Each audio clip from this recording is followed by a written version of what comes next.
Continuamos conversando a esta hora, 7:43 de la mañana, con Rafael Uzcategui, secretario del Partido Nacional PPT Patria para Todos. Puedo ya leer algunos comentarios a través de nuestra cuenta Twitter.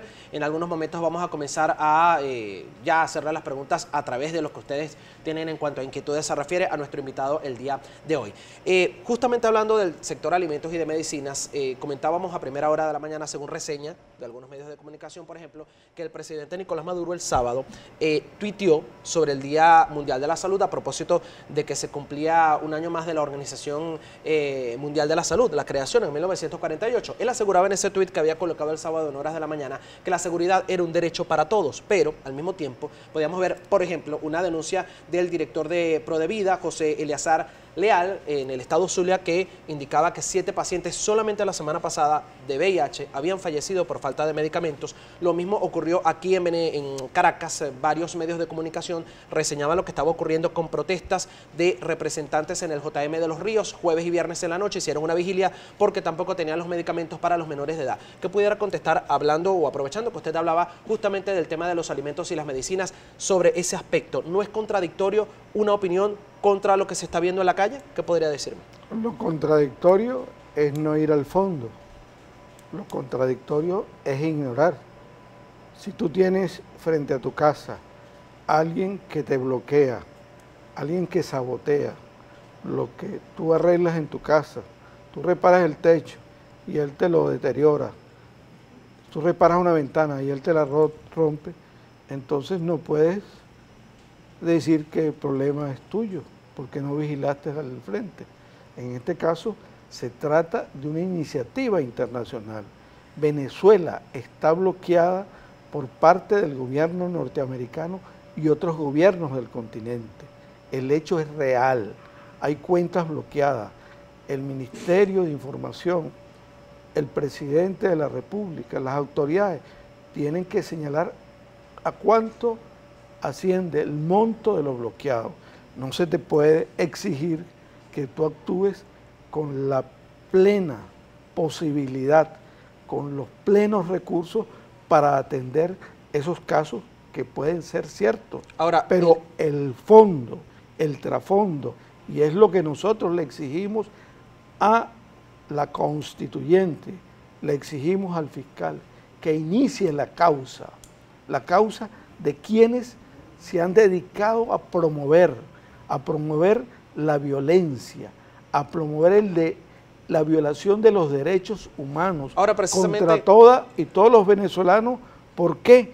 Porque si a ti te bloquean tus cuentas desde el punto de vista contable, desde el punto de vista capitalista, mercantil, bancario, financiero, nosotros tenemos el respaldo suficiente de nuestras monedas, tanto en oro como en la certificación que tenemos de nuestros minerales, de nuestro capital, de nuestros activos. Pero le pregunto, usted habla allí de la violación de derechos humanos. Decir y remontarse, y decir y reclamar que algo se está haciendo mal, es como dice, alegrarse. Pero le pregunto en este caso, ¿por qué no aceptan la ayuda humanitaria que tantas veces ha denunciado la oposición? Usted está diciendo que el gobierno norteamericano bloquea, pero ¿por qué por otro lado, cuando otros países y organismos internacionales como la Cruz Roja y más han ofrecido ayuda humanitaria, no se acepta? Eso no es ayuda humanitaria, eso es intervención. Si nosotros tenemos, ¿usted cree que traer medicinas al país para ayudar a quienes están enfermos es intervención? Si tenemos el dinero para comprarla,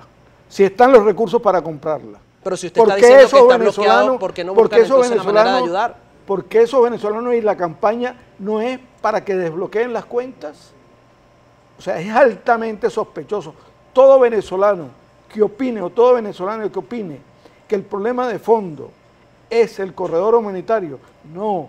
El problema de fondo es que nuestro sistema monetario, nuestros recursos están allí, los tenemos en activo, los tenemos en certificación y los tenemos en oro.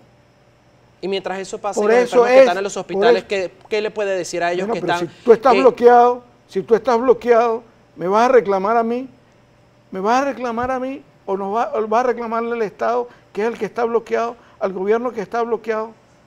¿Le vas a reclamar eso? Entonces lo vas a llevar al matadero de lo que uno sabe, lo que uno conoce. Ahí está Libia, la historia de Libia. ¿Por qué no se han resuelto y por qué no hay un corredor humanitario en todo el Mediterráneo? Que hay miles y miles y miles de muertos. ¿Por qué no hay un corredor humanitario en el Yemen? ¿Por qué no hubo un corredor humanitario en Haití?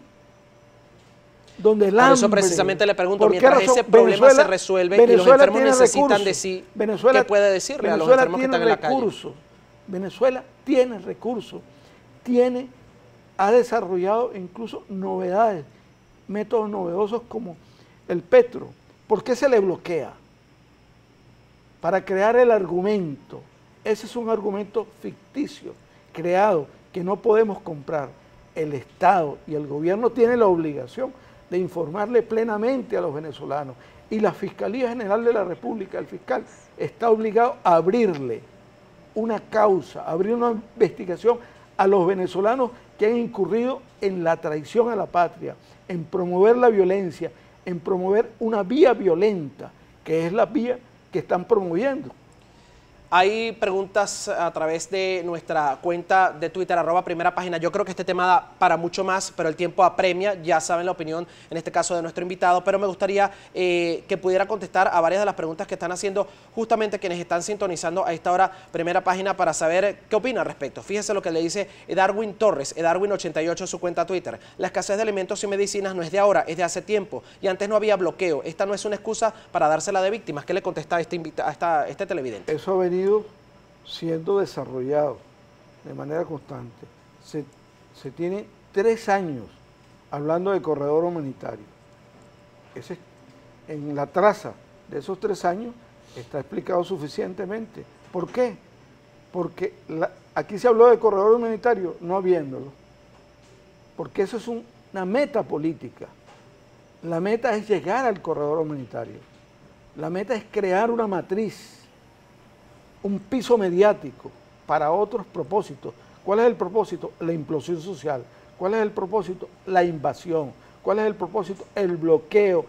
¿Cuál es el propósito? Que fuerzas extranjeras, como lo ha dicho Uribe, o como lo ha dicho el propio Trump, o como lo han dicho la alta oficialidad norteamericana, de invadir para garantizar sus intereses capitalistas. Y entre esos intereses está regresar al ALCA, regresar a los acuerdos de Santa Fe, regresar al consenso de Washington, que no es otra cosa que liquidar nuestra soberanía, que es precisamente donde están las cosas, y convertirnos en una vulgar colonia. ¿Por qué no hay un corredor humanitario en Puerto Rico? ¿Por qué no lo hay? Que es territorio ocupado, colonizado por los Estados Unidos.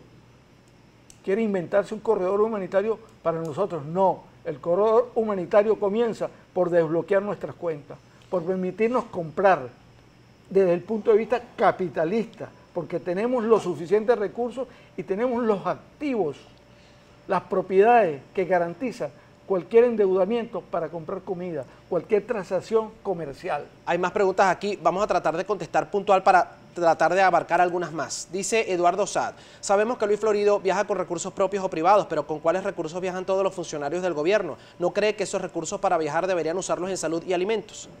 Los recursos con que viajan los funcionarios del gobierno están contabilizados por la Contraloría General de la República, tienen que declararse. En este caso, estos personajes viajan con recursos extraños.